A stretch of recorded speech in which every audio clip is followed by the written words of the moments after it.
All right, welcome everyone to this Q&A. Again, I want to welcome everyone to this Q&A. Question came in earlier, or maybe yesterday. Question we've dealt with, but actually, I think a good question to hammer out a little bit. And that is, the question was, I know it's okay to pray for the enemy of the Jewish people to be removed off the face of the earth. What about specific, very wicked individuals? Right. So basically, the question is: are you allowed to pray for the downfall of wicked people? So it seems to be a difference of opinion. There are two places the Talmud contradicts each other. One place it would seem to say, you're allowed to pray for the downfall of your enemies, right? Which seemingly we see by the Shemona Esrei that we're allowed to, right? On the other hand, there's another piece of Talmud that says that the angels want to sing God's praise, and we're talking about a case where the enemy of the Jewish people being drowned, i.e. the Egyptians. So the angels want to pray. The angels want to praise. They want to praise God and say what a great thing this is, that the enemies of the Jewish people are getting knocked off. All right, so God himself says, you want to pray. You want to praise me. You want to praise me and my offspring, my creation are drowning. Right? Why should I allow you, to praise me when, I have to punish my offspring.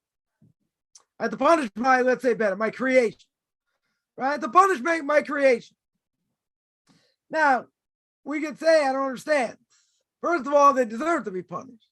Pretty clear they deserve to be punished. Even if you tell me, Pharaoh, where the Torah says God hardened his heart, okay. But he still deserved to be punished, even if God took away his free will, right? The whole question, why he deserves to be punished, it's a whole long discussion. We're not going to get into now, but God took away his free will. God took away his free will. He doesn't deserve to be punished, but they deserve to be punished anyway. The Egyptians for sure deserve to be punished. Now, even if they deserve to be punished, how does it work out in God's eyes, right? We're trying to get in God's psyche here before we actually answer the question. How can it be God still feels bad? He's wiping out evil people, right? The Gemara says clear, it's a better place. It's a better place in the world when these evil people are wiped off the face of the map. Right? That sounds pretty clear. So, how in God's eyes can it be looked at that God has feelings, so to speak, for these people that go against him? They spit in his face. They cause a lot of harm to the Jewish people. What's going on? Doesn't make a whole lot of sense. Right? So God can have multiple feelings, quote unquote, at the same time, which does not apply. It doesn't apply to men. Right? Now, how would I know? Very simply, the book of Genesis, chapter 6. Right? What does the Torah tell me? Torah tells me, the end of Parshas Bereishis, says that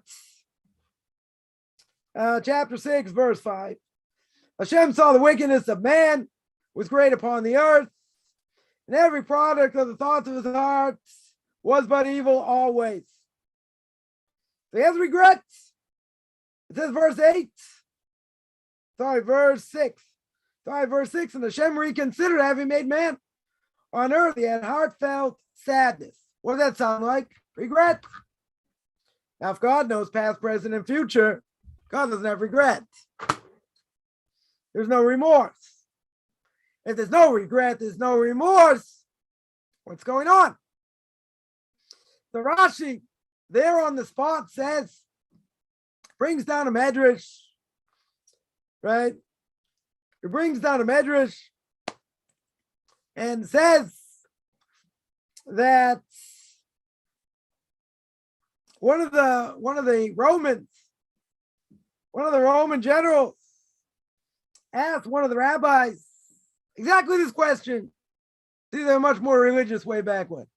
They asked the same question. If God knows past, present, and future, according to you, how can it be?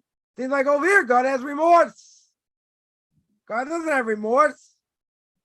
Doesn't God know past, present, future? Of course he knows past, present, future.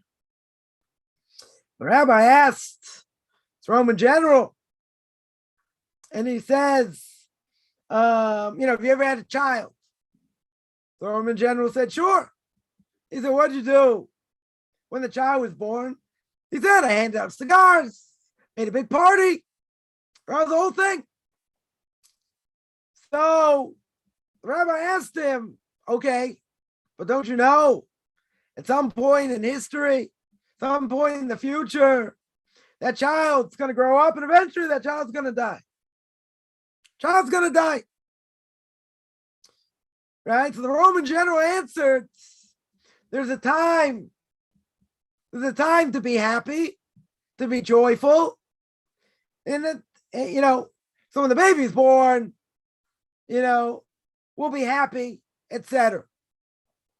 God forbid, the child dies later, much older, whatever, then there'll be a time to be sad. So it's not a contradiction. In other words, the time is supposed to be happy, I'll be happy. The time is supposed to be sad, I'll be sad. Right? So the rabbi answers, same thing by God. Doesn't God understand? There are people that are not going to do what he wants. There are people he's going to have to punish. There are people he's going to have to wipe off the face of the map. Maybe in a nasty way. Right? So, on the one hand, they're in this world. They're part of his creation. They never do anything right, he'll be happy.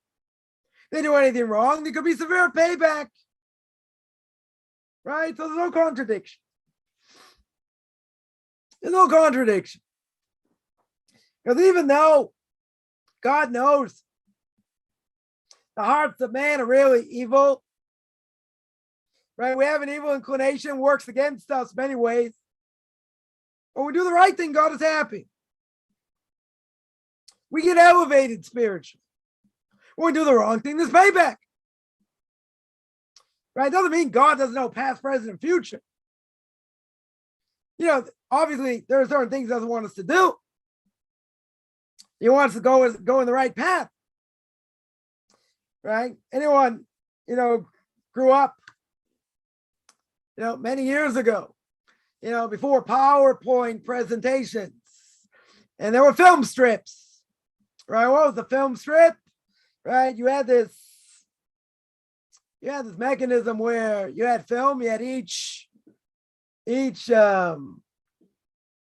thing had a slide, right, so to speak. There'd be a goofy narrator saying over whatever he's giving over, and then there would be a ding. And then when you heard the ding, you go to the next slide. Right? Speaks a little bit, ding, next slide, ding, next slide, ding, right? Till you get to the end. Now, we'll make a big jump here. Right? God knows what's going to happen at the beginning of that film strip in life. He knows what's going to happen in the middle.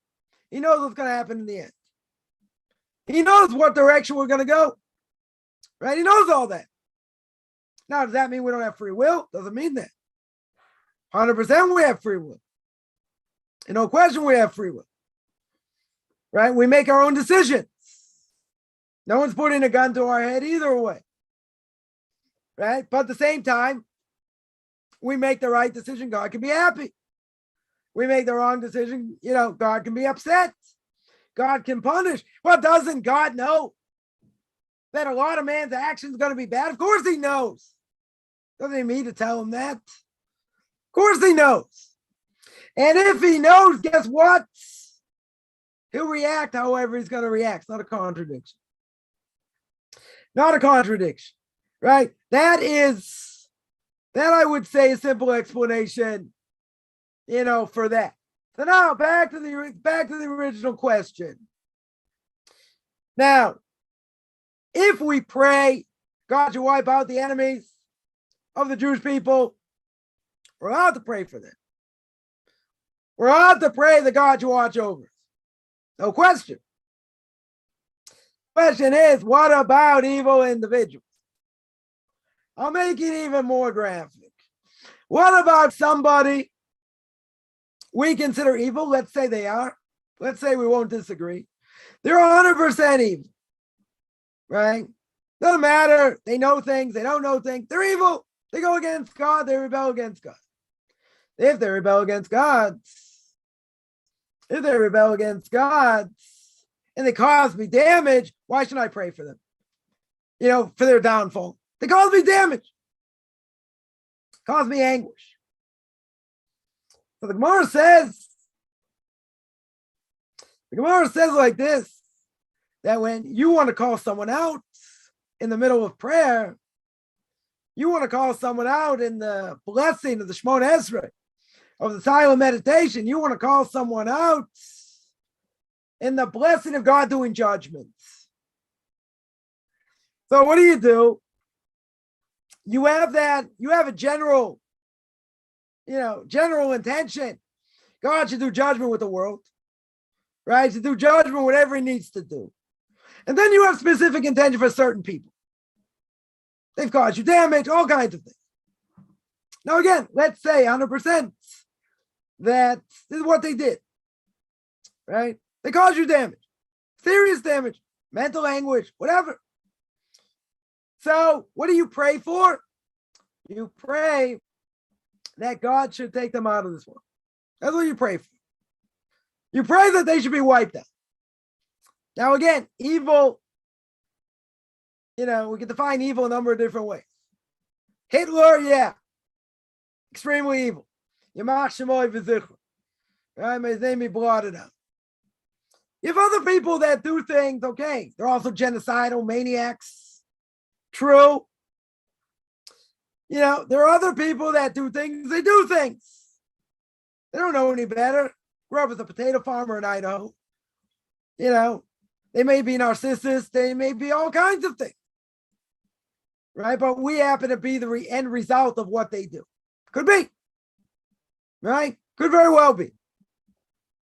So, someone, let's say, psychologically abused. We'll make it easy. Psychologically abused. Whatever the case is. So now, you had enough, suffered enough.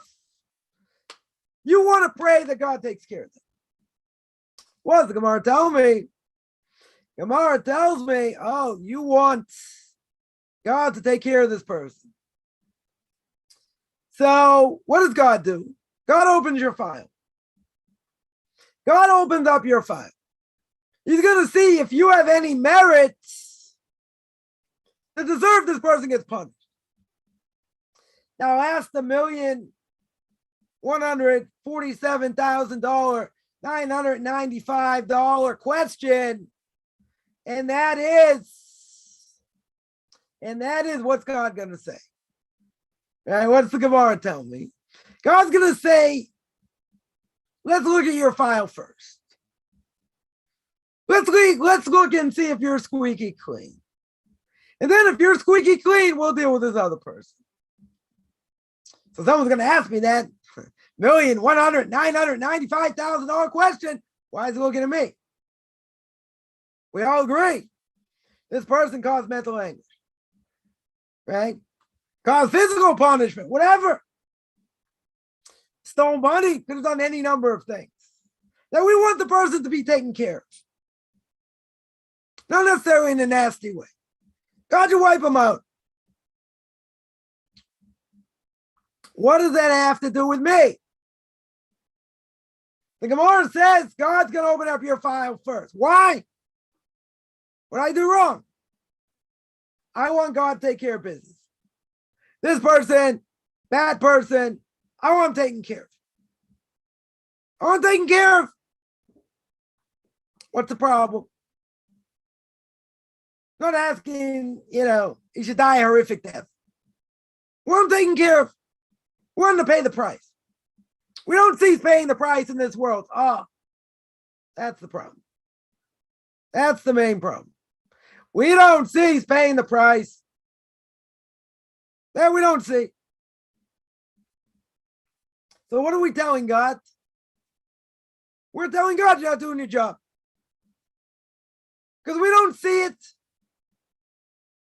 We don't see it. God says, before I look to see what this other person's done, who are you? You want me, God saying, put on my funny George Burns glasses, my funny mustache, right? And God says, you want me to take care of this person? Who are you? You're also an infinitesimally small speck of cosmic dust.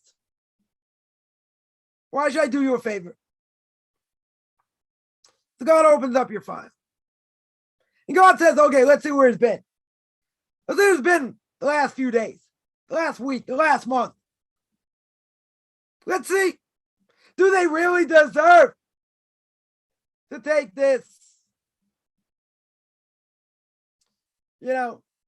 For me to take my wrath out on this person.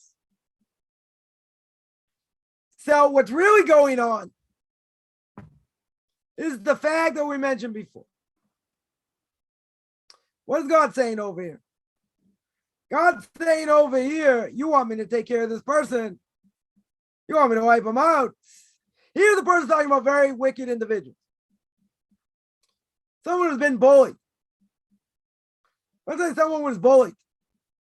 That person to them, aren't they wicked? Didn't they cause a lot of damage? Sure did. What if the person, got beaten up on a regular basis by a certain person? Also, right? We're not talking about people who are absolute monsters and genocide, right? Everything within certain limits. The people can do horrific things. We're not saying they're not evil, right? But evil is a relative thing. Psychological abuse is a real thing. Definitely a real thing. Physical abuse, also very real. No question. So therefore what? Therefore, what are you saying? God is saying, you don't think I run the world here? You don't think I'm the one in charge? You don't think I know what I'm doing? Who are you? Let me look up your file. Now, I can tell you from personal experience, it's bothered me. This explanation bothered me. Why? Very simple, because you got an axe to grind against someone else. And we're going to say it's legitimate, not going to say it's not. Whatever the axe to grind is, whatever the person did, you want God to take care of business. Right? It could be something more egregious, less egregious, doesn't matter. That's not the point.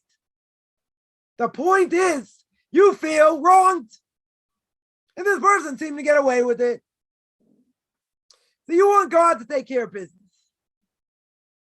Right? So now, when you're praying the Shemona Esrei, or whatever personal prayer you say, and you're telling God, I want this person to be wiped out. Whether truly evil, little bit evil, doesn't matter. Right? The gradations are irrelevant. Right? For this argument, it's irrelevant. So it bothered me because why is God going to open up my file? I want God to take care of business. That's what we want. But isn't there something missing? What's the main thing that's missing?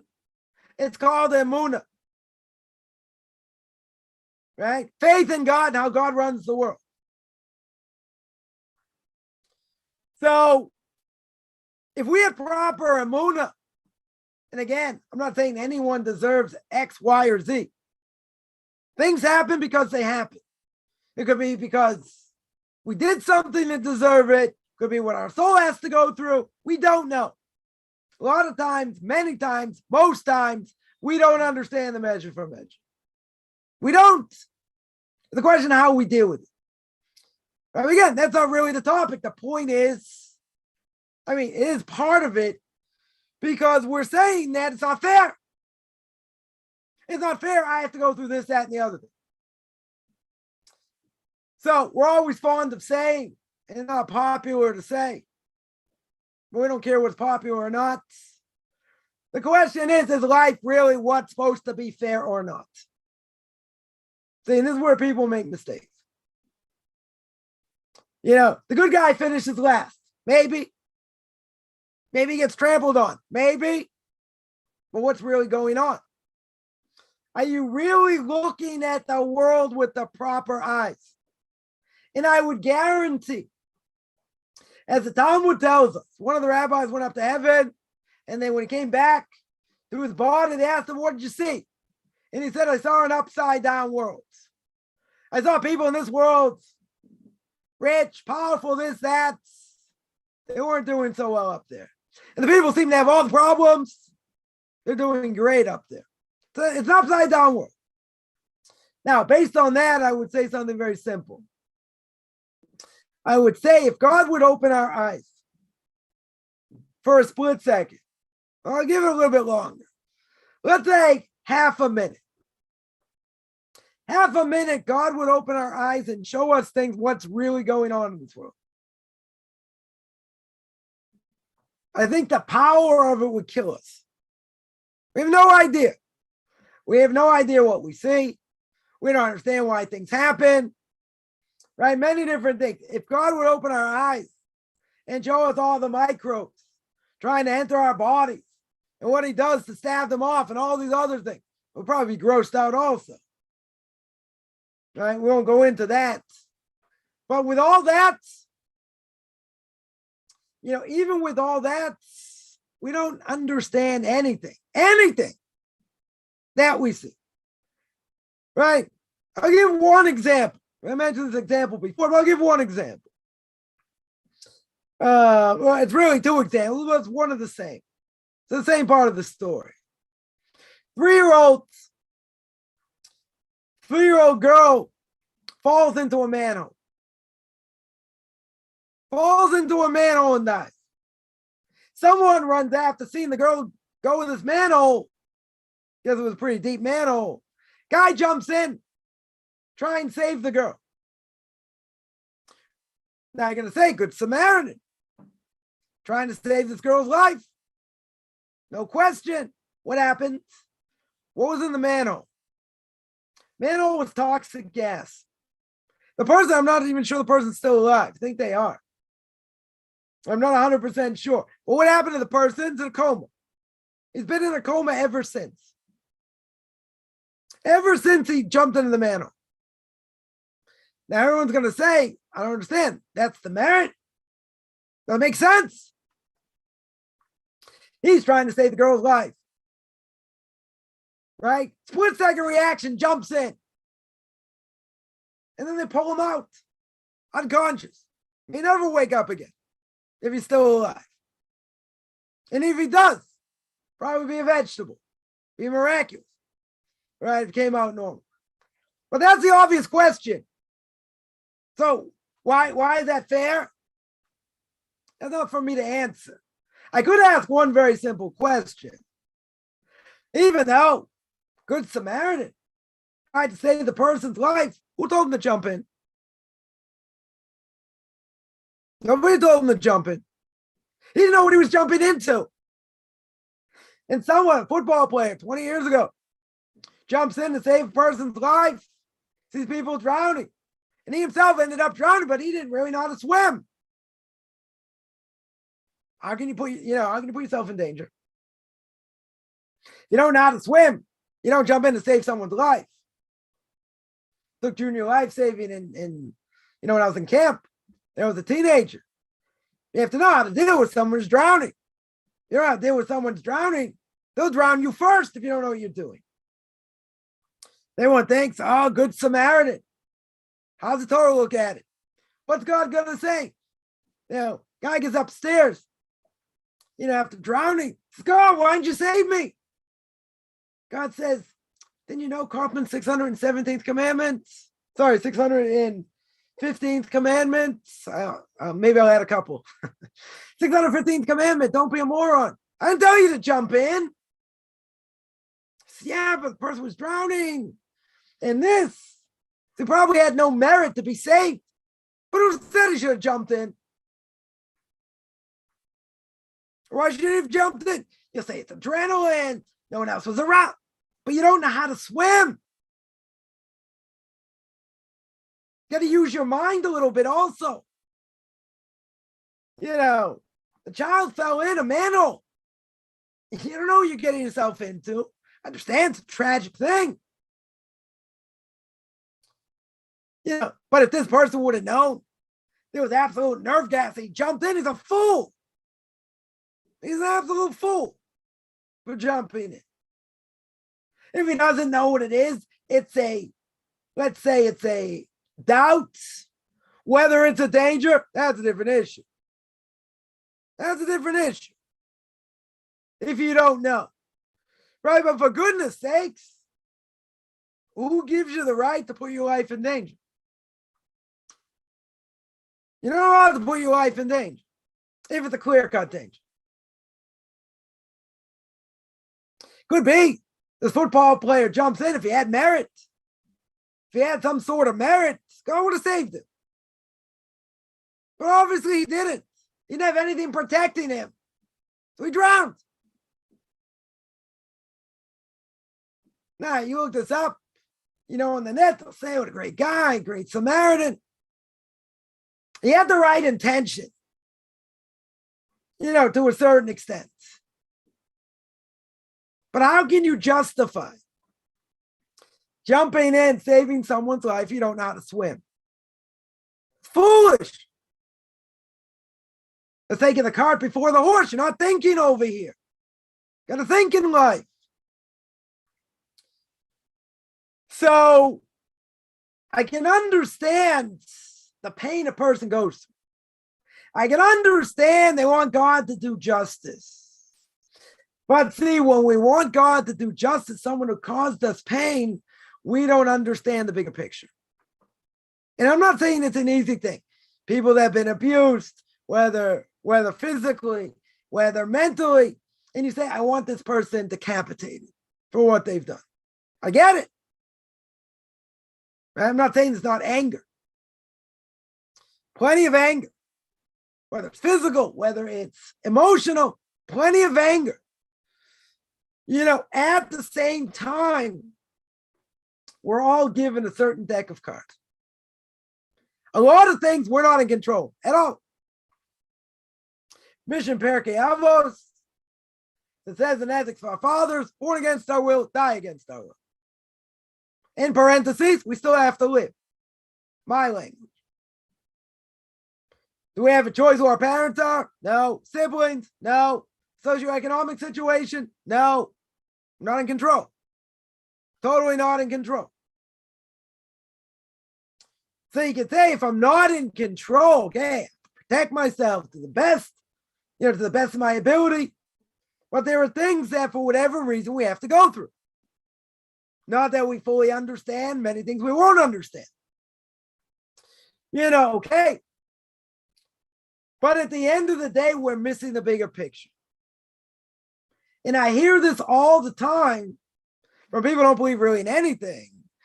And they just throw this out there. It's like, wow, they use me as an example. They say, look at your life. Look how your life was turned upside down. Okay. You're right. It was. Totally turned upside down. I was on 2 continents in 3 years. Major upheaval. Major trauma. I'm still kicking. Sometimes better, sometimes worse. I'm still kicking. But my question never was, God, why'd you do this?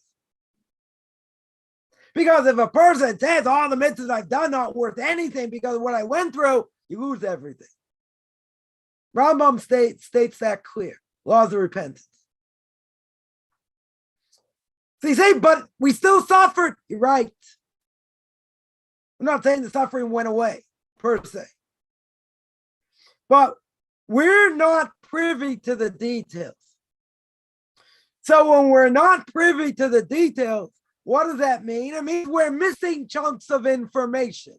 And this could be chunks of information we'll never know, ever, because it's what our Gilgul, our reincarnated soul, has to go through. So if that's the case, I'm not saying, okay, give me some more punishment. I'm not saying, no, I want to be abused more psychologically. No one's signing up for that. Nobody wants that. And that's not the way it works. Question is how we deal with it. Sometimes we do things on our own, bring it up on our own, the result of our own actions. And a lot of things not in control. I think I was in control of my body for 4 days, praying to the porcelain god, so to speak. Agony. Absolute agony. Thank God, back to normal. Slept a lot. Whatever. Not going to go through the gruesome detail. Wasn't in control of anything. Couldn't eat anything, could barely drink anything. Whatever. We're not in control. See, we want to be in control of so many things.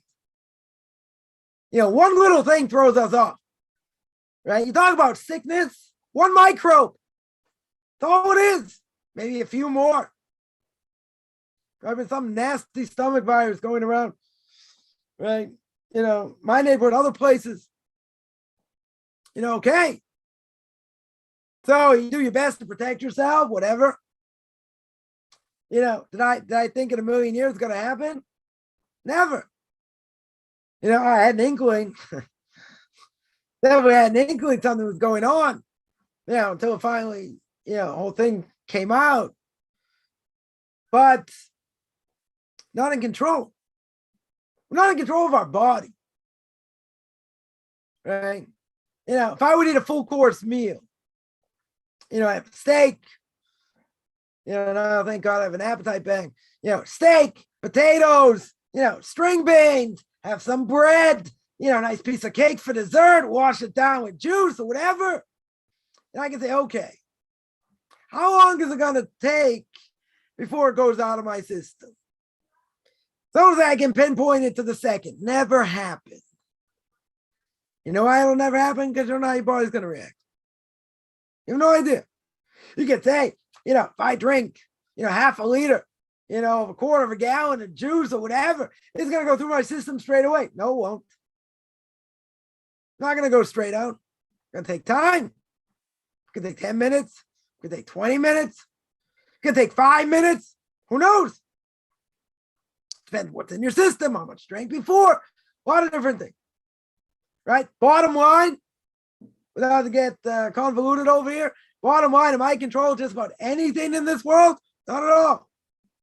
I'll give another example. It's on the bus coming home, and after feeling like my stomach being grinded to shreds, over a number of days. So I went back to my normal schedule today. I was coming home, bus driver driving like an absolute maniac, stopping short every 2 seconds or whatever. I felt nauseous. I don't know when we get car sick, right? But whatever, I felt nauseous. So whenever I got off the bus, and it was fine. Nothing happened. So I came home, I was like, oh, I feel nauseous. Like, oh no, you got it back? I was like, no, it's just from the bus. But okay. Certain bus drivers drive like maniacs. Fine. Sometimes better, sometimes worse. I wasn't expecting necessarily to feel like I've been on a roller coaster. On my way home. Sometimes better, sometimes worse. Okay. But, it wasn't something I was necessarily expecting, especially after the week I had. We're not in control. We have to understand God's the one in charge. God's the one that runs the world. You're going to say, but I went through this, that, and the other thing. I'm not denying that. Totally not denying that. Question is how we deal with it. right? But we're missing chunks of information. Imagine someone's a computer programmer. They're a computer programmer. They make a program for a certain thing, and they leave out a certain number of things. Well, guess what? You leave out a certain number of things in the code doesn't work. You try this, someone tries this, they try that. But if you don't know the code, you don't understand what's going on. You don't know what's missing. We don't understand the code. We don't understand the code. We don't. We understand general things. See, but if we would live the Chovos Levavos on a general basis, what he says in Jar Bitachon, right, in the gate of belief in God, we have no questions. We have no questions. Why don't we have any questions? Because we understand God's the one in charge. Doesn't mean everything goes the way I think it's going to. It doesn't mean there aren't hardships. But if a person has 100% belief and faith in God, they live a very tranquil life. So you're going to say, Rabbi, how many people out there like that? That's not even the question. Rav Victor Miller lived his life like that till the end of his life, lived in his mid-90s. Very tranquil. Very tranquil. Nothing ever got to him. He understood. You live with the Ribono Shel Olam. You live with the creator of the world. He dictates. And I have to live within his world. And when things happen, I got to be better. I got to be stronger. I have to work on my evil inclination. Many things. But if we're missing the bigger picture, right? And that's the whole point here. Because a person says, for the very specific individuals, despicable people. I agree. Doesn't God allow people to choose evil? The Ramchal says in Derech Hashem, he allows them to choose evil. Doesn't want them to, but he allows them to. If he allows them to choose evil, God can let the evil run rampant as much as he wants. He can stop it whenever he wants. He doesn't want them to go after it. But if they do, there's going to be certain repercussions. Could they squeeze people? Yeah. Could they kill people? Yeah. Could they do other things? Yeah. Is that what God wants? No. It's not what he wants. So, we don't live in a perfect world. We messed it up. Right? God, evil does not run rampant forever. But we're missing, the point is, we're missing the bigger picture. We're missing a huge picture over here. Right? When the questions come up a lot is when we're in pain. In my case, which, it's not going to happen. The person died. If that person would have come to me, stealing my money, turning my life upside down, and he would have come to me begging for forgiveness. Legitimately. This person wouldn't have done it. So I didn't have this test. We wouldn't have done it. But if he would have done it legitimately, I'm not saying I would have been able to forgive him. And that's also a lack of emunah. Why is a lack of emunah? You're going to say, cost you pain, cost your family pain, all these other things. True. 100% true. But wasn't that something that is what God wanted to happen? This was above nature. In this case, it was totally above nature. Never should happen. Person my father worked with 25 years, made money, lost money, whatever. Never should happen according to nature. Well, guess what? God said, I don't work according to nature. I can do things above nature. I asked my Rebbe this a number of times. Should I take the money out? This, that. He said, no. He's making you good money. You can get the money when you want. What's the problem? Right? Until my father told me, he couldn't get his money out, blah, blah, blah. Then it became a problem. Then it was too late. So that was supposed to happen. So if I was on the highest level or a higher level, this is what God wanted. He wanted me to lose the money. Okay? Do I know why? No. I could think of a number of reasons, but it doesn't matter. I can think of 100 reasons. Is it going to be the reason? Probably not. There can be many, many factors going on. At the end of the day, how does that help me? Doesn't help me. What helps me is understanding that we go through trials and tribulations. Right? So therefore, in this case, person caused me damage, or someone got caused damage, and say, God, I want you to take care of it. I want you to take care of them. Judge them properly what they deserve. You don't think God knows what he's doing? So Homes of Bubbles would say, hey, where's your Amunah? Where's your belief in God that God runs the world? And what's the person going to answer? You know what they're going to answer? They're going to answer, Rabbi Chovos Levavos, that's not fair. It's not fair. Why this had to happen? Why to belong to this family? Why these people had to do this, that, and the other thing? Chovos Levavos is going to take his beard. He's going to go like this. He's going to go like that. And he's going to say one thing. He's going to say two things. Did you ever read my book? That'd be the first thing. And the second thing is, which you probably say first, is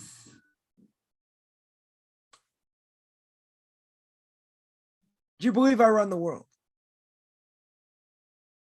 That's what we're going to ask. Right? Do you believe I run the world, and do you think life is supposed to be fair? You want to look at the Avos?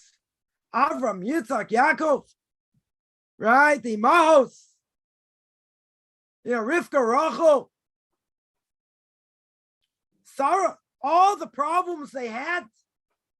And these are the greatest people in the history of man.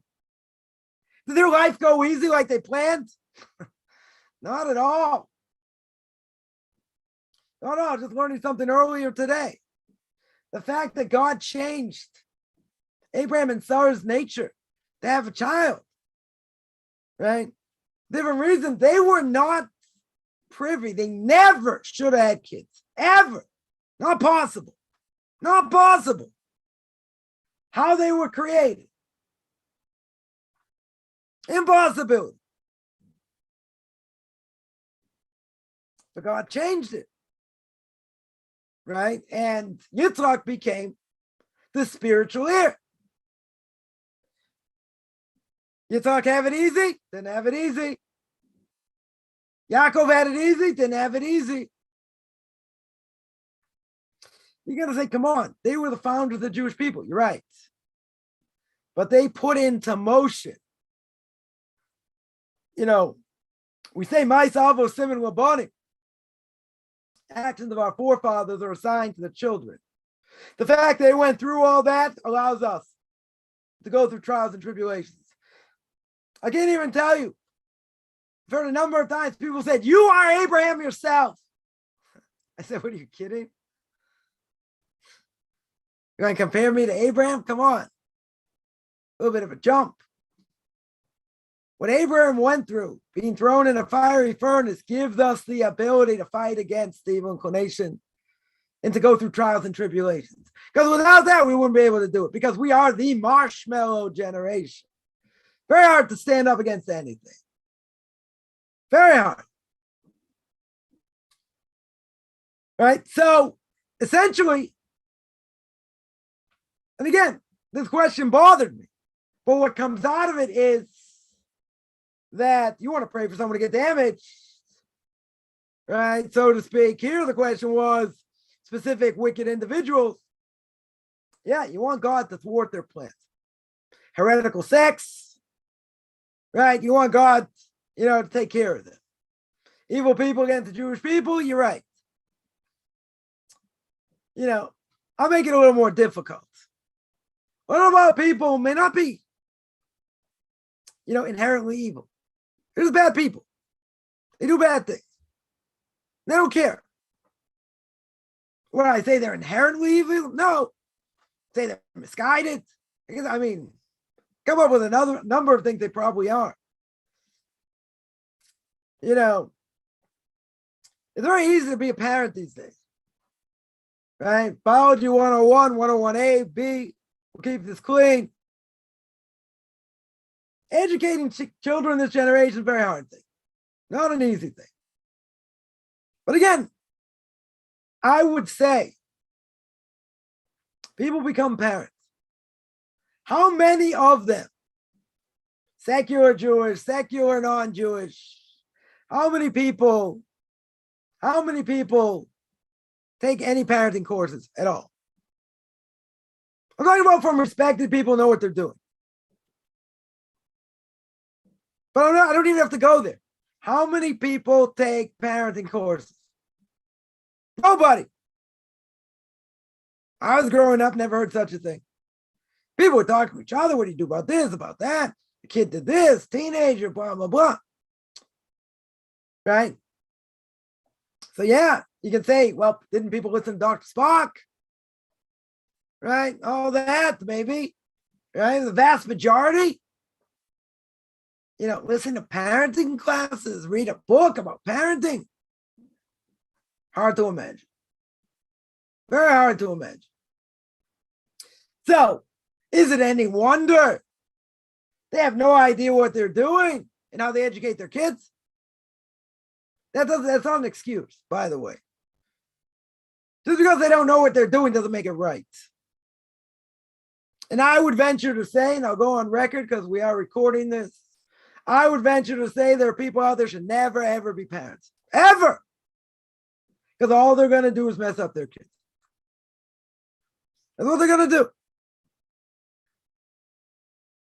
Right? I don't think that needs explanation. And yeah, even with the best parenting courses, doesn't mean parenting is easy. No. But something's been lost. Something has to be retaught. But how many people are interested in taking parenting courses? Probably not too many. Probably not too many. I had someone tell me once, I became who I am despite my parents. Meaning successful despite the parents were dysfunctional. Let's say. In many ways. Okay. Still have to show them respect. Right? To a certain extent, unless they were, inherently evil. That's a whole discussion of itself. But, we are a product of who they are. We have their DNA. Mentioned this before. There's a curse. The kids will be punished for the sins of the parents if they go in the bad ways. They don't go in the bad ways, the curse doesn't apply. But at the end of the day, it doesn't matter what's been thrown our way. You can say parents can destroy kids. You're right. Not going to disagree. Teachers can destroy students. 100%. Other people of influence can destroy others. Belittle them, bully them. 100%. Question is, person in that situation, how do they handle it? That's the question. Now, some people have to go through therapy, real therapy, could be for years, in order to get over certain things. I get it, right? There are no easy solutions here. But see, if 20 years ago, more, 30 years ago, that's even better. Let's say more. Show my age here a little bit. 35 years ago, 37, 38 years ago, almost 40 years ago. If I would have heard what I'm saying right now to my younger self, it made all the difference in the world. In so many different areas. When I went to yeshiva after the first couple of months, I had no questions. All my questions got answered. I just wish I had that information. I had that information when I was, so when was that? That was 20. So, my teenage years, if I would have that information 5-6 years earlier, made a whole heck of a lot of difference. It didn't. So what happened? So I learned the hard way. But even knowing all that, see, you got to work very hard. Now, once you understand, okay, Maybe person's parents, they cause all kinds of problems. True. Very, very true. The question is, they cause damage. True. The question is now, when I look back, when the person looks back and they say, okay, now I have all this information. When I have all this information, now whatever they're going to say, even if it's just as bad as it sounded years ago, or worse, guess what? It doesn't have the same effect anymore. You know why it doesn't have the same effect anymore? Because my brain now is different. My brain has been squeegeed, brainwashed in a good way. Because now you say, oh, you're saying this? Okay. You don't think, you think this, that, and the other thing about me? Okay. Doesn't mean it's not painful to a certain extent, right?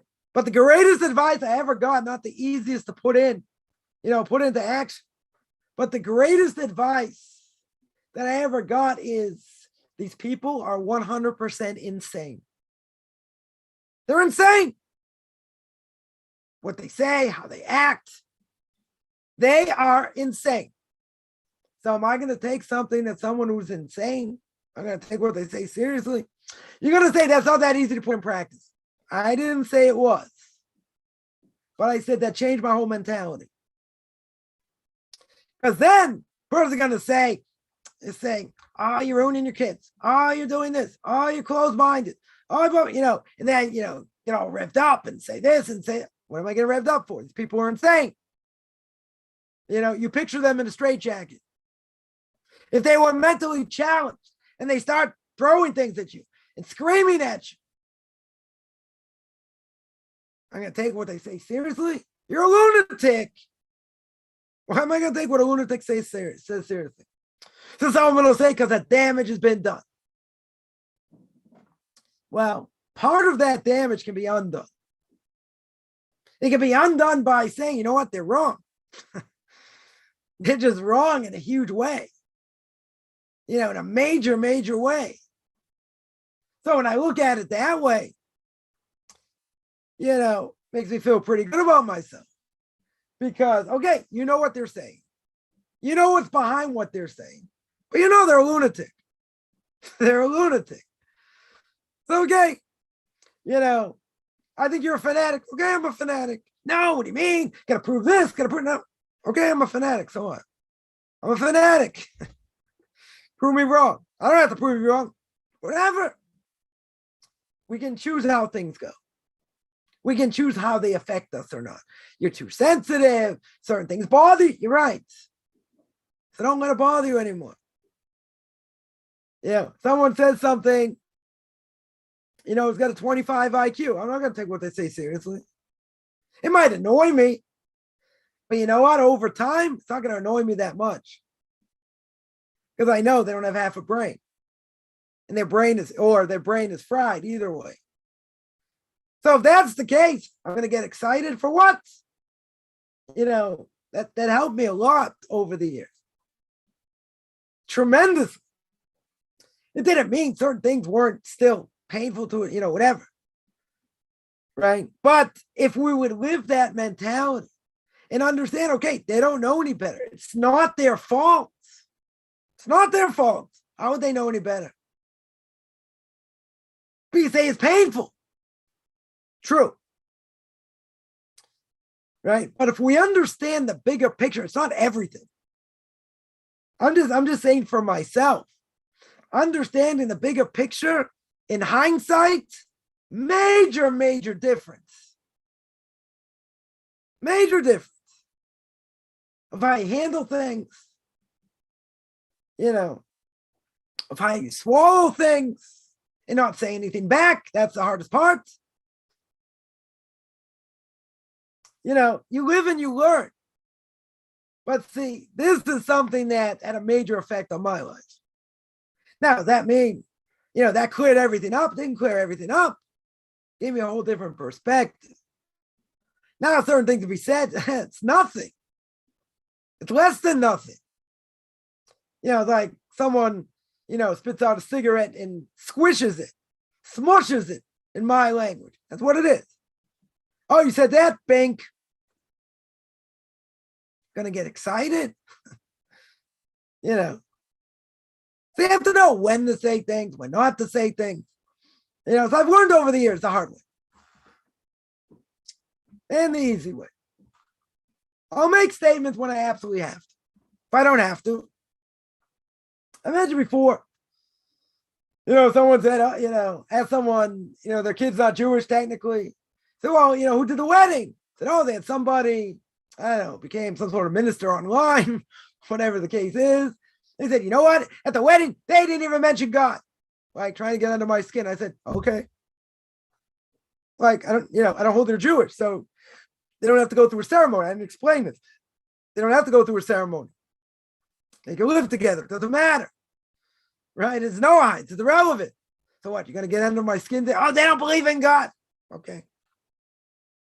That's not a question. That's like an agenda. And that's okay. Okay. They're not asking me a question.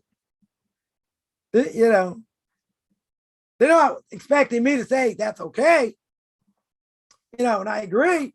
They're not putting me in a corner saying, well, do you agree with that? They obviously know. But many years ago, it's like this, and I can say that. And it's been a whole tension-filled thing. So what was my answer? I said, okay. Nothing to answer. Right? I'm very proud of myself. Like, what am I going to answer? No one's going to listen anyway. They're not going to listen. It's a waste of time. It's a waste of time. Right? That's a whole nother discussion. Right? It's wasted energy. Because they're trying to get under your skin. Or they're just trying to make fun. So you're probably thinking like this and like that. Yeah, so what? Okay. That is what I think. Got a problem? Deal with it.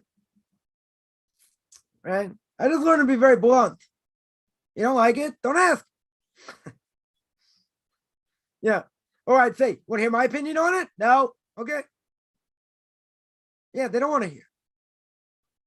Well, I'm going to sit there and get agitated. What am I going to get agitated for?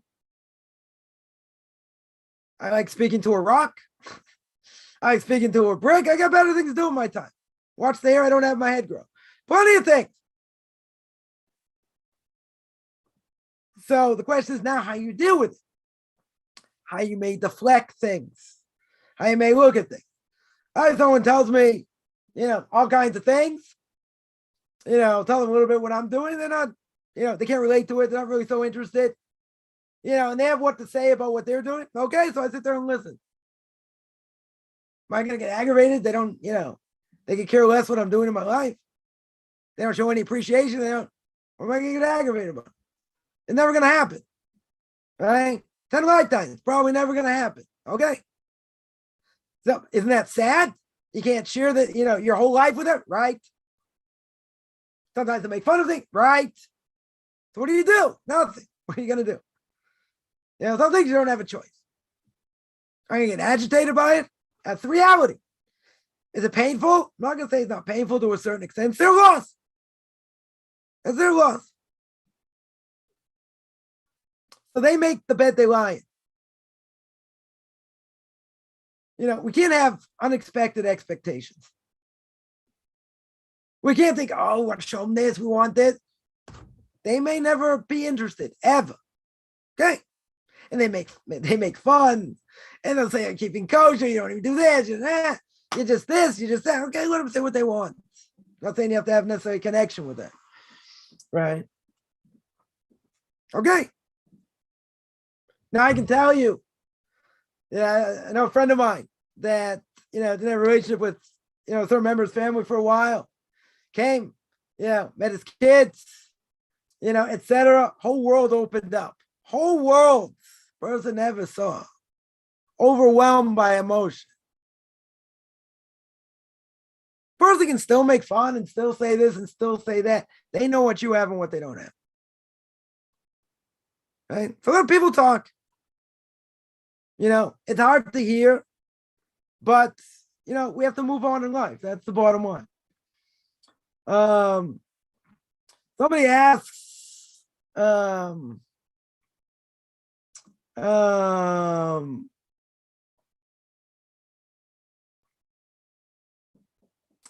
we ask for mercy because of our sin? Well, certain people, the Gemara says, were bothering Rabbi Meir. So Rabbi Meir wanted to pray that they should die. Right? So the brewery has said, why don't you pray they repent? Right? So really, we should pray that people repent, but we want to be protected.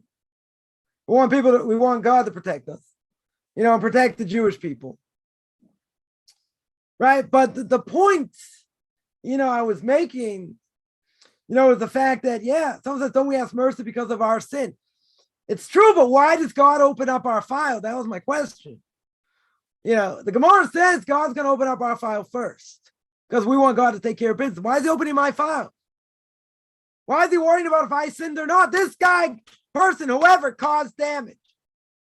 If the person caused damage, what do I care? I sinned. I did more sins, less sins. This person, everyone agrees, caused damage. So God, take care of him. What does it do with my sin? Should have nothing to do with my sin. It had nothing to do with opening my file.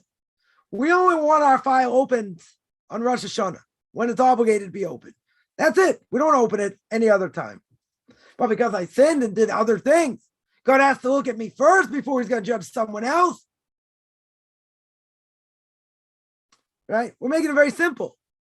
God and the whole rest of the world understands clear as day this person did something wrong. There's something wrong. Now, we don't see the bigger picture. We don't understand all the things going on behind the scenes. But even so, what does that do with my sin? It has nothing to do with my sin. It has to do with the fact that this was supposed to happen. And this person was the stick. That's the bottom line. He was the stick. And that's the way I should look at it. Fine. Well, what does it have to do with my sin over here? Whatever I've done. That God shouldn't take care of business. It should have nothing to do with anything. God should take care of business. Finished. Forget about what I've done or not done. I deserve God to take care of business. Person is not inherently evil, trying to do the right thing. God has to look at me first. Why? That's the question. Why should he have to look at me first? I wouldn't say that. I never would have said that. Well, I might have a bias, but I never would have said it. I would have said, take care of what does it have to do with me? That's what I would have said. The person may say, well, we can be so humble. I don't really deserve anything. God shouldn't help me. I don't deserve to be, in general. I mean, obviously deserve it for whatever reason, right? We don't deserve to be sledgehammered. Who says I deserve to be sledgehammered? Did I sign up that my life should be turned upside down? I didn't sign up for that. I never signed up for that. Right? So you could say, well, don't you think you might have sinned, you might have this, you might have that. It could be any number of things that we could have done. You're right. We could be more humble and say, I don't deserve anything. Right? Like Abraham said, I need help for Vaphah. Right? I'm dirt and ashes. I'm not worth anything. True. If I'm not worth anything, who knows what could happen to us? And it's only divine mercy that we're not destroyed. True. Right? If we're all playing God and we see how others treat God, so to speak, we kill people on the spot. I'm the king of the world. Right? I give you the ability to breathe. I give you the ability, to have a roof over your head, to make a living, all these things. This is how you thank me. We zap people. We wouldn't have mercy. Why would we have mercy? First time around, fine. You cut someone some slack. Second time around, you cut them slack. Third, fourth, fifth, 10th, 20th, 50th, 100th. We're going to cut them some slack. We're going to say, don't you know who I am? Don't you know what I do? You don't know all this? How do you not know this? We're not going to have such. Who's going to have mercy? We're going to have mercy on our fellow beings? Never. Never. The fact that God has mercy, it's a miracle. Right? 100% it's a miracle. Someone says that looks like God's having mercy on the wicked. Doesn't say no to complain about the wicked getting away with everything. Yeah, maybe it looks like he's having mercy, but wicked obviously going to get destroyed. Right, that's the age-old question. Why do the wicked prosper? Evil and righteous people seem to suffer. Right, 100%. Right, it's not mercy. Let them living longer is not mercy, because God has to pay them back for every mitzvah they've done. That's what He has to do. He has to pay them back for every mitzvah they've done, and then He can wipe them out in the next world. That's one way. That's a good way to look at it. So even if it looks like they have it easy, God's going to take care of them. He's just not going to give them a portion of the world to come. Right? He's going to take care of them now, and they'll get wiped out in the next one. Someone asked, what's the best ways to battle in Erev? Torah mitzvahs. That's it. We have to fight against them also to the best of our ability. Right? Got to protest against them, work hard against them. Right? Especially if they're doing things against religious people. We can't just sit still. Got to learn more Torah, got to do more mitzvahs. Got to be more aware.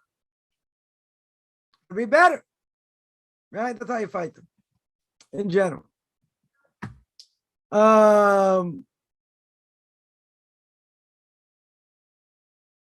Yeah, let's say like this. Person goes against God. Person does something against God. What's the reality? The reality is it's punishment. Don't we say in the Shema every day? Second paragraph, if you do what I say, you'll have water, you'll have rain, you'll have food, all these good things. You don't do what I say, it's going to be payback. What does that sound like? It's their punishment. I don't know, maybe in the vernacular, you want to tell me deserving punishment or deserve is arrogance. I don't think it's arrogance, it's repercussions of your actions. You do the right thing, everything's good. You do the wrong thing, it's punishment, payback. All right? They deserve punishment. I don't think that's arrogance. To me, it doesn't sound like arrogance. There are repercussions for your actions. There's an action, there's a reaction. Do the right thing, good. You do the wrong thing, bad. So if someone does the wrong thing and they rebel against God, what should happen? Should be punished. They should repent. God should have mercy. Fine, but it's payback. Right? To me, that doesn't sound like arrogance. It sounds like God's going to take care of business. Right? However He does it. Yeah, any other questions?